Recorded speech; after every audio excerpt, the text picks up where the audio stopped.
بسم اللہ الرحمن الرحیم۔ السلام علیکم ورحمۃ اللہ وبرکاتہ۔ میں محمد اسامہ سرسری الفاظ قرآن کی لغوی، صرفی اور نحوی تحقیق کا سلسلہ جاری ہے۔ اعوذ باللہ من الشیطان الرجیم، بسم اللہ الرحمن الرحیم۔ الحمد للہ رب العالمین۔ سورہ فاتحہ کی پہلی آیت میں سے لفظ الحمد، لفظ للہ اور لفظ رب پر الگ الگ ویڈیوز آپ دیکھ چکے ہیں۔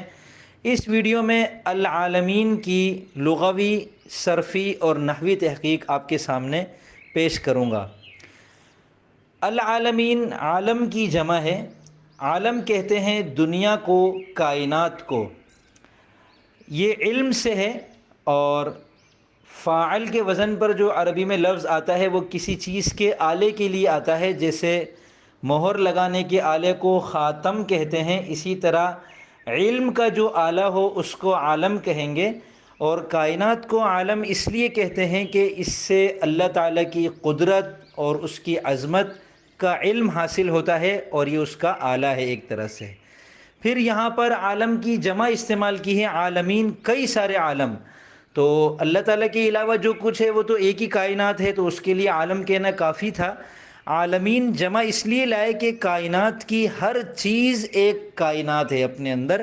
جیسے آسمانوں کی ایک اپنی کائنات ہے، پھر زمین کی اپنی ایک کائنات ہے، اور اس کے اندر کی اور جو چیزیں ہیں، آگ، ہوا، پانی، مٹی، انسان، جن، فرشتے، جانور، پرندے، سبزی، پھل، ہر چیز کائنات کی اپنے اندر ایک کائنات رکھتی ہے۔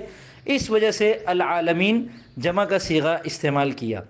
تو یہ تھی اس کی لغوی تحقیق۔ صرفی تحقیق کے مطابق العالمین مصدر مشتق اور جامد میں سے مشتق ہے، علم کا آلہ، اور 6 اقسام میں سے ثلاثی مجرد ہے اور 7 اقسام میں سے صحیح ہے۔ نحوی تحقیق کے مطابق اسم، فعل اور حرف میں سے یہ لفظ اسم ہے کیونکہ اس کے شروع میں الف لام داخل ہے۔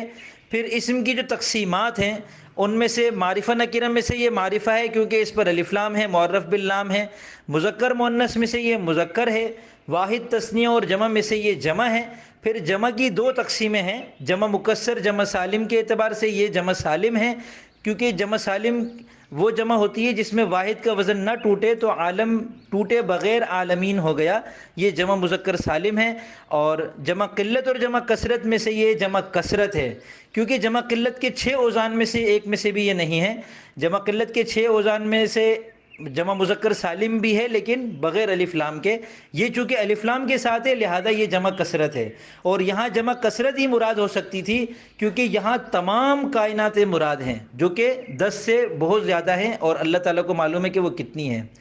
متمکن اور غیر متمکن میں سے یہ لفظ متمکن ہے۔ اس میں متمکن کی 16 اقسام میں سے یہ جمع مذکر سالم ہے، اور یہ اس کی حالت جری ہے یا نون کے ساتھ۔ اور اسماء عاملہ اور اسماء معمولہ میں سے یہ اسماء عاملہ میں سے تو نہیں ہے، اسماء معمولہ یعنی مرفوعات، منصوبات اور مجرورات میں سے یہ مجرورات میں سے ہے، اور یہ مجرور باضافت ہے۔ رب مضاف ہے، العالمین مضاف الیہ ہے، اور اس کی حالت جری یا ما قبل کسرے کے ساتھ آتی ہے۔ تو یہ تھی لفظ عالمین کی لغوی، صرفی اور نحوی تحقیق۔ اب انشاءاللہ اگلی ویڈیو میں ہم لفظ مالک کی لغوی، صرفی اور نحوی تحقیق ملاحظہ کریں گے۔ السلام علیکم ورحمۃ اللہ وبرکاتہ۔